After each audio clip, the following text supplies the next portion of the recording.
Bah, écoute Jean-Pierre, enchanté de t'accueillir pour cette interview. Bonjour. Le collectif Vendez-vous. J'ai plusieurs questions. La première question que j'aimerais te poser, c'est est-ce que tu pourrais te présenter tout d'abord dans le cadre de ce projet des éoliennes en mer de Dunkerque. Comment est-ce que tu peux te présenter Je suis concerné par les éoliennes offshore à Dunkerque pour la bonne raison que d'abord je suis membre de la LPO. J'étais membre de la LPO Picardie et maintenant je suis toujours membre de la LPO. Et j'étais animateur nature en Picardie. Et donc j'ai une sensibilité de la préservation de la biodiversité qui est un petit peu mon ADN.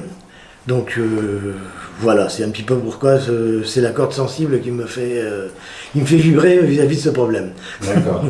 Et du coup, est-ce que par rapport à ce projet, quelle a été la façon dont tu as appris l'arrivée de ce projet sur Brédune et sur le territoire Je ne suis pas brédunois, je suis arrivé il y a 8 ans, à l'époque on n'en parlait pas. Enfin si, on le savait, mais moi je ne le savais pas, à tel point que j'avais fait une conférence sur la migration des oiseaux, et on m'a posé la question, que pensez-vous de l'installation d'un champ éolien au large de Dunkerque? Moi j'étais étonné et j'ai dit, de toute façon ça ne peut pas se faire, parce que de toute façon, la LPO est contre, dans des couloirs de migration, et deuxièmement, tous les projets éoliens, toutes les installations de parcs éoliens terrestres sont faits en dehors des axes de migration. Donc j'ai rassuré l'auditoire qui était là pour ma conférence en leur disant, ne vous inquiétez pas, ça ne se fera pas. On sait ce qu'il en est devenu de cette décision. Tout à fait. Est-ce que pour toi, justement, on en vient à cette zone, la zone qui a été délimitée par l'État, est-ce que c'est pour toi une zone qui était adaptée à un champ ou plutôt, parce qu'on parle de champ, même si pour nous c'est plutôt un site industriel, c'est pour ça on essaie de rappeler un peu le vocabulaire, mais est-ce que pour toi c'était une zone adaptée à l'implantation d'un site industriel éolien, cette zone délimitée par l'État? À l'endroit, non. Je suis pas forcément anti-éolien, je suis pas ayatollah dans ce domaine-là. Je suis pas extrémiste, non, je suis pas forcément entièrement contre l'éolien, mais à cet endroit-là, pour moi, je suis pas le seul à penser ça, c'est quasiment l'endroit le plus mauvais vis-à-vis de l'ornithologie. C'est quasiment la zone du détroit de Dunkerque, c'est quasiment l'axe majeur d'immigration de l'hémisphère nord de la planète. Il n'y a pas d'équivalent. Par rapport à ton expérience, justement, est-ce que tu pourrais nous expliquer pourquoi ce serait l'un des pires endroits? Alors, parce que j'ai toujours entendu dire, depuis ça fait 40 ans que je suis à la LPO, j'ai toujours entendu dire que le détroit du Pas-de-Calais c'était un axe majeur.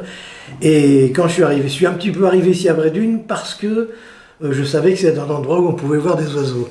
Or, et puis donc avec Bernard là, de Goéland, on a fait des sorties dans le détroit entre Dunkerque et Douvres, plusieurs fois par an, disons en période migratoire.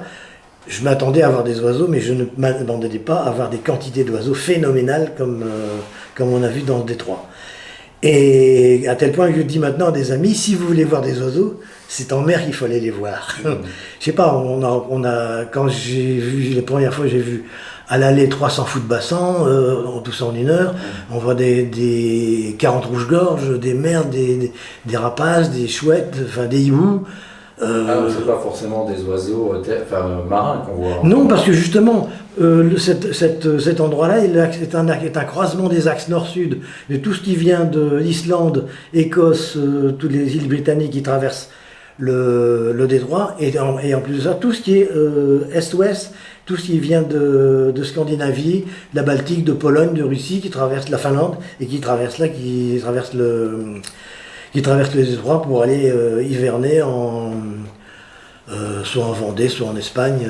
Donc il y a les marins qui font la migration est-ouest, et tout ce il y a aussi les marins nord-sud, mais il y a aussi tous les passereaux terrestres qui vont émigrer par la vallée du Rhône et la Méditerranée. Donc c'est un carrefour essentiel. Là, on avait, nous, pendant les réunions de débat public, vu avec une association comme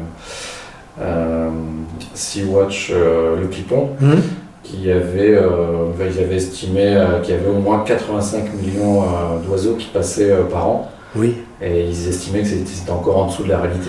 Alors moi j'avais trouvé effectivement que 85 millions, on avait entendu parler de 85 à 100 millions. Et des dernières données que j'ai lues récemment, je ne sais plus où, ils parlent de plusieurs centaines de millions. Et en fait, on se base sur ce qu'on voit. Mais pratiquement, on sait maintenant de sources certaines que 75% des oiseaux migrateurs migrent de nuit. Donc, et là, on n'a aucune statistique, aucun chiffre. Et c'est pour ça que c'est ce qui m'agace un petit peu, c'est que quand on entend les maîtres d'œuvre ou les maîtres d'ouvrage qui nous disent l'impact sera minime, on n'en sait rien. Et comment voulez-vous compenser quelque chose dont on n'est pas, et comment aussi réduire. Toi, tu as assisté à ces réunions de débat public? Oui, toutes. Et qu'est-ce que tu as pensé de la réponse des promoteurs par rapport aux différentes questions qui ont été posées sur ce sujet? On va mettre des procédés de surveillance. Alors toutes les réponses qu'ils nous donnent, ce sont toujours des réponses a posteriori, une fois que leur usine sera implantée. Moi, ce qui m'intéresse, c'est de savoir, c'est qu'on fasse les études avant l'installation. Or, je vais revenir là-dessus sur l'enquête initiale, l'état initial. Elle est quasiment, je dis pas qu'elle est nulle, mais elle est largement insuffisante, parce qu'on a fait ça sur une année. Or, c'est pas sur une année, il faut voir sur 5 ans. Au minimum 5 ans, je dirais que pour eux c'est long. Ce que nous disait l'association Le Clipon, c'est qu'ils avaient fait ces chiffrages après une quinzaine, voire une vingtaine d'années. Donc, oui, le même Clipon, c'est plus que ça, je crois que c'est d'environ 30 ans. Alors ce qu'on reproche aussi au Clipon, c'est d'avoir des chiffres, mais vus depuis la Terre. Ouais. Évidemment, on n'est pas en bateau toute la journée, nous. Hein. Alors, mais c'est vrai qu'il y a un passage, il y a un défilé, et puis des périodes. Et ce qu'on ne sait pas non plus dans l'étude d'impact qu'ils nous ont faite au préalable, c'est qu'on n'a aucune idée des conditions météorologiques dans lesquelles elles ont été faites. Je sais qu'il y en a une bonne partie, au moins 30%, qui ont été faites en juin, juillet, août, où la migration est, je ne dis pas qu'elle est nulle, mais elle est quasiment presque inexistante. Et il y a des gros trous dans la période octobre-décembre, il y a des gros trous, on ne sait pas du tout. Ils ont quand même fait des études préalables sur ce dossier, donc, mais pour toi insuffisantes. Oh, largement insuffisantes, oui. Et puis je me demande aussi, quand ils ont... j'ai posé la question à la dernière réunion, quand ils ont fait un planning de sortie en mer pour faire des comptages, en supposant qu'ils aient prévu un comptage dans 15 jours, et si ce temps-là, jour-là, il fait très très beau, est-ce qu'ils y vont quand même? Ils m'ont répondu oui. Alors que nous, on sait très bien qu'il ne va pas y avoir de passage. Nous, je crois qu'il y a un petit peu, ils sont en décalage, on a l'impression que ils ne cherchent pas tellement à savoir. C'est justement une des questions qu'on se posait par rapport à leur sérieux, parce que nous on a trouvé qu'ils étaient un petit peu légers sur la présentation de ces études. Est-ce que tu es d'accord avec notre ressenti? Ah bon, je suis tout à fait d'accord. Je crois que de toute façon, dans le nombre d'espèces qui ont été relevées dans leur sortie, il n'y a pas grand-chose. Et de toute façon, il n'y a pas un mot sur les passereaux qui sont les plus nombreux, et aussi ceux qui migrent le plus la nuit. Il n'y a pas un mot, rien du tout. On ne sait pas du tout. D'accord. Pour moi, on est largement sous-évalué. Oui, c'est ce que avait déjà estimé l'association du Clipon, qui disait qu'on était largement en dessous de ce qui pouvait exister. Et ce qui est malheureux, c'est qu'ils ne nous entendent pas. Alors, qu'est-ce que tu veux dire par ils ne nous entendent pas, justement? Eux, tant que ce n'est pas eux qui l'ont démontré, je ne dis pas qu'ils ne font pas confiance, mais enfin, disons, ils sont sceptiques sur les chiffres qu'on avance. D'accord. Alors que la littérature abonde dans ce domaine-là. Il y a une remise en question sur les arguments que vous avancez, en fait. Oui, et leurs arguments aussi sont un petit peu fallacieux, parce qu'ils se basent sur des chiffres qui viennent du Danemark, de Hollande, voire un peu plus haut. Or, la configuration géographique du Danemark et de la Hollande est loin d'être la même que chez nous. Là, leurs EN font 120 ou 140 mètres de haut, elles sont un petit peu éparpillées. Nous, elles veulent concentrer en plein milieu où il y a la concentration maximum. Il ne faut pas être grand, avoir fait des études poussées pour savoir que le flux migratoire est très dispersé au nord, et elle va se concentrer au fur et à mesure qu'il se rapproche de Dunkerque et du Cap Grigné. Vous avez parlé d'un entonnoir à ce niveau-là. C'est un entonnoir, c'est réellement un entonnoir. Donc c'est vraiment pas la meilleure zone. Ah, c'est la bonne. Après le Grinet, après Boulogne, il n'y a pas de problème. Alors justement, c'est la question qu'on se posait. Quelle zone serait plus adaptée par rapport à l'implantation d'un site de ce type-là? D'abord, les mettre plus au large. Disons, après le Cap Grinet, le flux migratoire va s'éparpiller un peu dans toute l'Atlantique. En dessous de Boulogne-sur-Mer, voire jusqu'à Voilà, c'est ça. J'osais pas le dire. Non, mais on est là pour ça aussi. Et qu'on ne vienne pas me dire que Dunkerque a été choisi en priorité. Je pense que Dunkerque est le plan B du Touquet. D'accord. C'est mon avis, mais je pense que je ne suis pas le seul alors. Par rapport à justement à l'implantation de ce site éolien, il y a eu des arguments qui ont été proposés par les promoteurs. Je prends l'exemple des arguments qui nous ont été proposés, c'est qu'ils nous proposaient d'arrêter les éoliennes pendant les passages migratoires, ou alors ils nous avaient également expliqué qu'il était possible de peindre une pale en noir parce que ça permettait aux oiseaux de mieux voir les éoliennes. Quel est ton avis là-dessus, toi? Mon avis, il paraît que ça se ferait à partir de 2003 d'arrêter les éoliennes quand il y aura plus de 500 oiseaux par heure au kilomètre. Mais ils ne les arrêteraient pas, elles tourneraient à moins d'un tour par minute. Je pense que chez nous, c'est irréalisable, ils vont le faire. D'autant plus que la période de migration chez nous est d'environ 9 mois. Hein. Ça commence à descendre fin juillet, avec un pic en ce moment du mi-octobre, début novembre et jusque décembre. Et après, janvier-février, ça commence déjà à revenir ici. Donc on a quasiment 9 mois de migration. Et j'ai du mal à admettre qu'ils vont pouvoir arrêter leurs éoliennes à 9 mois d'année. Quant à peindre une pale en noir, effectivement, elles sont plus visibles, mais les études ont prouvé que c'était pas si efficace que ça. Il y avait une légère inflexion d'évitement, mais en plus ce sont des expériences qui sont très ponctuelles. Hein. Et encore une fois, elles ont été effectuées pas ici. Est-ce que toi, tu as des retours d'expérience sur des sites industriels terrestres, des chiffres qui ont peut-être été, si tu as des souvenirs par rapport à ce qui était fait au niveau de la LPO? Quand j'étais en Picardie, on avait étudié les implantations justement ultérieures d'éoliennes, mais c'est pas des champs éoliens, c'était 3-4 éoliennes par-ci par-là. Et on m'avait demandé, on avait fait avec des amis de la LPO, on avait fait pendant 3 ans, on avait vu les installations, les installations de groupes des tourneaux, de vanneaux, etc. Et on s'apercevait que tous les ans, pratiquement à date presque fixe, ils étaient toujours au même endroit. Donc on avait déclaré cette zone-là disons incompatible avec la présence d'oiseaux. Et autrefois aussi, j'ai fait en Picardie, on avait essayé de voir un petit peu au pied des éoliennes, on voyait des cadavres d'animaux, on a vu quelques chauves-souris, mais on n'a jamais vu d'oiseaux. Bon, maintenant, toujours c'est pareil, on n'est pas dans les conditions dans un axe migratoire. Et puis en plus de ça, c'est pas parce qu'un oiseau a été atteint par une éolienne qu'il meurt immédiatement. Il va peut-être partir 300 mètres, il va être propulsé aussi à 150 mètres. Il faudrait ratisser large. Les seules choses qu'on pourrait voir, ce seraient effectivement les gros oiseaux. Nous, on n'en a pas vu. Mais c'est un exemple. Et puis même, de toute façon, c'est vrai qu'on ne peut pas juger de l'impact de la mortalité sur des endroits qui sont pas directement de plein fouet dans des axes. Hein. C'est vrai que nous, on a vu aussi pas mal d'éoliennes qui étaient implantées dans des endroits au niveau terrestre où il n'y avait pas forcément du vent, et où il n'y avait peut-être pas forcément beaucoup d'oiseaux non plus, on s'en parle. Mais il y avait une remarque qui nous avait été faite aussi par rapport au fait que les vents pouvaient moduler la migration des oiseaux. Le fait qu'il y ait plus ou moins de vent. Oui, et même l'orientation du vent. C'est pour ça que je suis un petit peu chagriné par le fait que quand ils ont fait leur étude d'impact, on a eu des cartes. On dit à cet endroit-là, il y a une concentration plus de fous de bassin, plus de ceci, de cela. Mais c'est sur une année.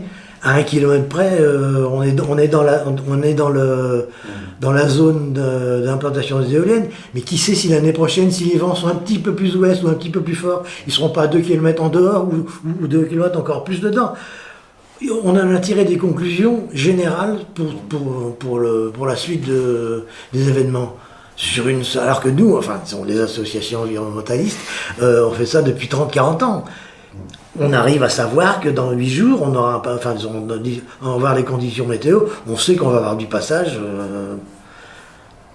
Et du coup, nous, en tant qu'habitants, on est allé aussi à ces réunions de débat public. On a découvert qu'il y avait une zone Natura 2000 à cet endroit. Est-ce que tu peux nous apporter quelques informations, quelques précisions sur cette zone Natura 2000 cette zone, alors je reviens sur la LPO qui avait demandé, dans la dénomination générale, je ne sais plus laquelle, qui avait dit que c'était incompatible avec la présence d'une zone Natura 2000. Et cette zone Natura 2000, c'était aussi un reposoir pour une étape, justement, pour tous ces oiseaux migrateurs. Je connais pas bien l'historique parce que je suis relativement récemment je suis une pièce rapportée moi dans la population. J'ai fait je suis lillois d'origine. Mes parents avaient une villa à Brédune, mes grands-parents aussi, mais j'ai fait toute ma carrière en Picardie à Saint-Quentin.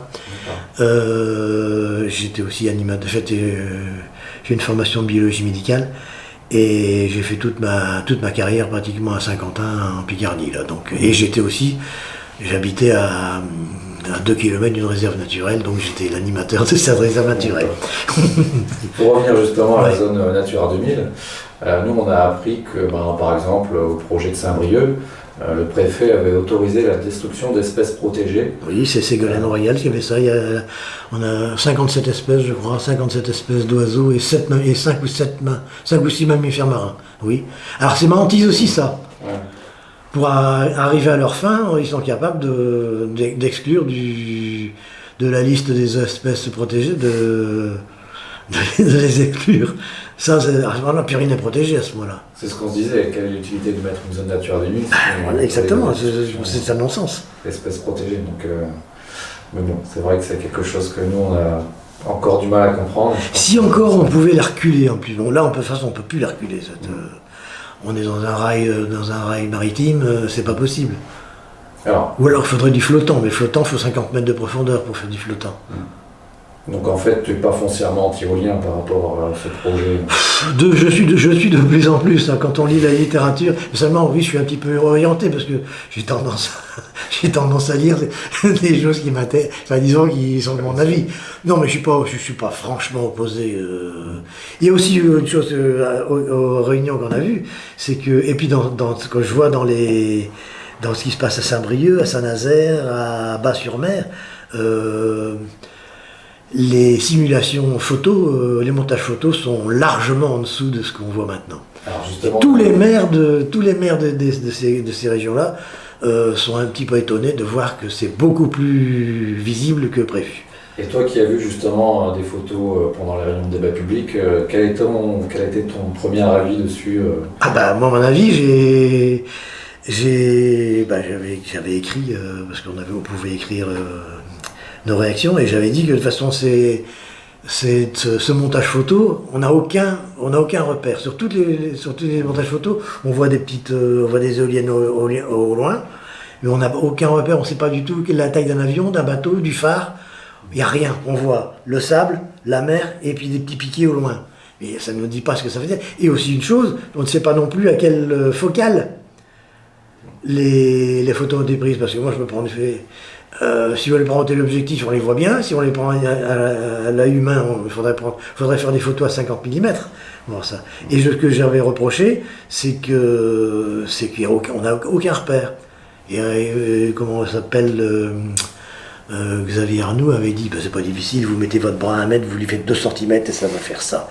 Et j'avais critiqué sa réponse parce que c'est très rigoureux comme système de mesure. Oui, ils ont quand même été très rassurants dans le sens où ils nous disaient que ça n'allait pas dépasser la taille d'une allumette. Oui, c'est ça. Ça dépend à quelle distance de l'allumette on est. Voilà, tout à fait. Par rapport à ça, toi qui es sur Brédune, Est-ce que ça va impacter, toi, ton quotidien, le fait d'avoir un site industriel sous les yeux, ou est-ce que c'est quelque chose qui te dérange d'un point de vue visuel, ce site industriel? C'est plus la psychologie de voir ce truc-là tous les jours. Bon, elle me dérange pas, ça va pas m'empêcher de vivre. Non, ça va. Mais à chaque fois, j'aurai un a priori, un a priori, plutôt défavorable et qui va m'agacer en permanence. C'est pas la même chose que celui qui vient le dimanche le week-end quand il fait 35 degrés dehors et qui dit on va se rafraîchir et on va mettre les pieds dans l'eau. Moi j'y vis à 100% de l'année là. Et malgré tout, c'est quand même pas un critère que les préfets tiendront en compte, l'aspect visuel. Pour eux, c'est pas un argument. C'est pas un argument, non. Recevable dans le sens où c'est pour eux, esthétique. On pourrait les mettre à 2 km, ça ne dérangerait pas du tout. Par rapport à ça, on a remarqué que, il y a des personnes qui nous ont dit que la valeur des biens immobiliers qui seraient face à la mer aurait une perte avec l'arrivée de ce site industriel. Est-ce que toi tu penses qu'effectivement il y aura une perte ou il y aura encore du tourisme qui va... Oui, je pense que ici on a un tourisme, ici en mer du Nord, on a un tourisme de proximité. Là, 90% des gens qui ont des résidences secondaires, à Lille, à 100 km, ils viennent que pour le week-end ou pour les vacances de Pâques. Je pense pas que ça va pas les déranger. Maintenant, la valeur des biens immobiliers, je ne sais pas dans quelle mesure ça impactera les prix. J'en sais rien. Est-ce que tu as pu en discuter avec des agents immobiliers? Non, justement, je voudrais bien en discuter. Et j'avais vu un article là-dessus. Les agents immobiliers disent non. De toute façon, peut-être que ça baissera un petit peu, mais à la limite, on trouvera toujours des acheteurs.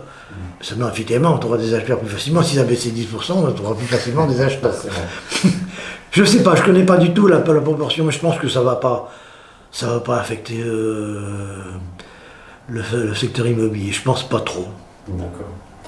Par rapport à ce projet toujours, on a une attitude des élus du territoire qui a été de notre côté de ne pas forcément nous écouter par rapport à la mise en place d'un référendum. Maintenant on était plus sur la consultation locale. Qu'est-ce que toi tu penses de l'attitude des élus locaux par rapport à ce silence qui règne autour de justement, ce que je reproche, c'est le silence. On ne sait pas du tout quelle est leur position. Quand on pose des questions, c'est dans le vague, c'est oui, c'est pour le bien, on ne peut pas faire autrement. Même si on sent qu'ils ne sont pas pour, on ne peut jamais le dire ouvertement, ni même l'écrire d'ailleurs, encore moins. On a justement, c'est un petit peu ce que je reproche aussi. Pourquoi dans les réunions on n'a jamais eu un élu, jamais eu un maire, jamais eu un représentant de l'État, et on dirait que c'est tabou. Je reconnais que les municipalités se mettent pas en adéquation à l'écoute de ceux qui sont contre. Et tu penses que le silence est surtout dû aux compensations financières qui vont arriver dans les communes? J'ai peur que oui. Je pense que c'est l'argument. D'accord. Est-ce que par rapport à ce projet, il y avait d'autres choses que tu voulais ajouter ou des arguments qui te mettaient en colère ou que tu pouvais éventuellement accepter de la part des promoteurs? Ce qui me met en colère, c'est l'absence j'ai l'impression que quand on discute avec eux, ils ne sont pas tellement objectifs. Ils ne voient que leur point de vue. Je sais pas si je peux... je vais reparler de la première réunion que j'ai eue où on nous a dit, de toute façon, quel que soit le taux de refus de ce site industriel, ça se fera quand même. Donc déjà, partant de là, pour moi, ça démarre très mal. Et ça risque d'arriver très mal aussi. Mais du coup, l'attitude des habitants, ça reste quand même d'essayer d'informer les habitants, malgré le fait qu'il n'y ait pas d'information de nos élus ou plus d'informations. Je pense que c'est presque finalement, c'est peut-être le rôle. Si les élus ne veulent pas donner d'informations, c'est peut-être justement aux associations qui sont concernés à essayer de divulguer, de répandre la... Moi je fais je dis pas je fais du porte-à-porte, mais chaque fois que j'en parle, on me dit ah bah oui t'as raison, enfin... je sais que moi j'ai raison. Justement, quelle est ta démarche toi, pour essayer de... Ah bah j'essaie de voir... Moi de toute façon... j'ai un énorme respect du vivant, que ce soit de la plante, l'insecte ou l'oiseau, ou les ours blancs, donc pour moi c'est une atteinte à la biodiversité, et qui est contraire à ce que les politiques nous disent. Il faut absolument préserver, la préservation de la biodiversité est essentielle, et là Parce qu'on nous dit que c'est une énergie verte quand même. Ah non, non. Alors justement, dans les compensations, dans la séquence ERC, dans le parc de compensation, j'aimerais bien aussi qu'on compense tous les pays chez qui on a extrait les métaux rares, et les minerais qui ont piqué chez eux, et j'aimerais bien aussi une part de compensation. Et tu parles de la doctrine ERC, est-ce que brièvement tu peux nous expliquer un petit peu ce que c'est la doctrine ERC?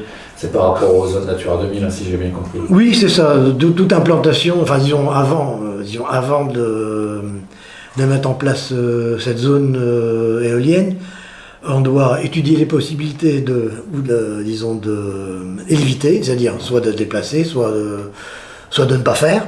L'évitement en premier. L'éviter. Le R, c'est réduire. Effectivement, donc si on ne peut pas l'éviter, il faut obligatoirement réduire, mais ce que je disais comme tout à l'heure, mais réduire sur quoi?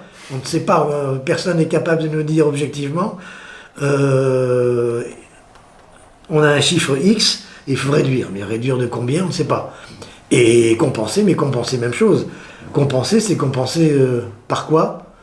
Alors moi, je ne voudrais pas qu'on compense la perte de biodiversité potentielle qu'il va y avoir par créer une zone comme on voulait refaire au Plaquidois. C'était pour le terminal méthanier? Oui, c'est ça, mais si on reparle aussi un petit peu aussi d'étendre un peu cette zone-là pour... alors, il ne parle pas de compensation, ça. Mais je me demande si on ne mettrait pas ça dans le lot, dans le package, ce truc-là, dire qu'on a compensé. Oui, mais on a compensé, on a fait ça. Hein.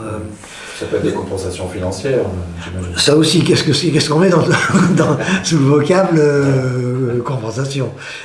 Ah, c'est sûr. Je pense que d'un point de vue global, tu ne te définis pas comme quelqu'un d'anti-éolien. Non. Parce que nous, c'était un des arguments qui nous revenait régulièrement. On était des anti-éoliens, alors qu'on était plutôt sur une zone plus que... Ah, moi, c'est la zone qui me gêne le plus. Après, non, évidemment, tout le monde dirait qu'il préfère ne pas l'avoir dans son jardin, ça c'est sûr. Mais il y a moyen de faire autrement. Et puis 10 km. Moi, je dis tout le temps, je ne sais pas si tu vois la tour Europe à Ostende, elle fait 100 mètres de haut, elle est à 30 km, on la voit bien. Et ici, elles vont faire 300 mètres de haut à 10 km, on les verra encore mieux. Et puis notre référence qu'on a également, c'est qu'on voit, quand on est du côté de 800, on peut voir les côtes anglaises qui sont à 30 km. Oui. Et les côtes, elles font à peine 100 mètres de haut. Voilà, c'est ça. Donc, oui. Je pense que ça sera effectivement un choc visuel quand le site sera implanté. Mais bon, au moins, avec toi, on a pu constater que d'un point de vue ornithologique, ça serait quand même aussi très compliqué. Ah oui, oui. Et puis, encore, j'ai pas parlé des mammifères, j'ai pas parlé des... Et puis, un petit mot rapide, alors vas-y. Bah non, parce que c'est pas mon domaine de compétence. Effectivement, toujours en allant faire nos sorties là, entre Dunkerque et Douvres, on voyait des dauphins, on voyait des phoques, des faux marins.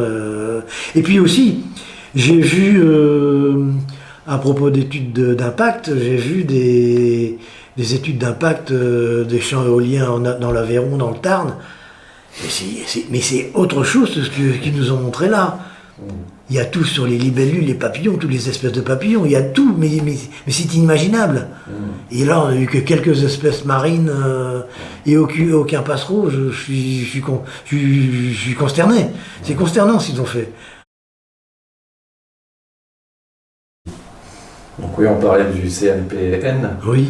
Et c'était un petit groupe de personnes qui s'étaient auto-saisies d'une étude par rapport à ce projet d'éolien et qui annonçait que c'était un site qui n'était vraiment pas approprié. Oui, il y en a trois, il y a Port-Saint-Louis, il y a Dunkerque et puis un autre Mais disons aussi, il s'était nommément que Dunkerque était vraiment en dehors de, n'est pas dans les clous, qu'il y avait trop d'impact sur la biodiversité, tant marine, enfin disons sous-marine, et eux aussi sont archi contre le problème de la proximité des zones Natura 2000. Ouais, c'est un peu. Parmi les autres associations qu'on a pu voir, il y avait aussi l'association Sea Shepherd, oui, qui nous parlait, qui s'était beaucoup appuyé sur ce dossier-là pour expliquer un petit peu les méfaits de ces sites industriels en mer. Quand on a voulu citer à cette réunion sur les conclusions de l'étude d'impact, quand on a cité le CNPN, on s'est fait traiter de complotiste. C'est un peu ce que nous on a constaté.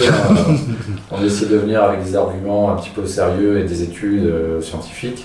Bah oui, mais il y a des gens plus sérieux que nous, en plus, c'est ça, qui sont d'accord avec nous. Exactement, et puis c'est vrai qu'en face, il n'y avait pas d'argumentation, ce que nous on trouvait décevant, et qu'il ne fait juste que cibler les personnes, que décrédibiliser la personne qui était en face d'eux sans forcément parler d'arguments qui étaient sourcés ou référencés. Donc c'était ce qu'on trouvait un peu dommage dans ce débat.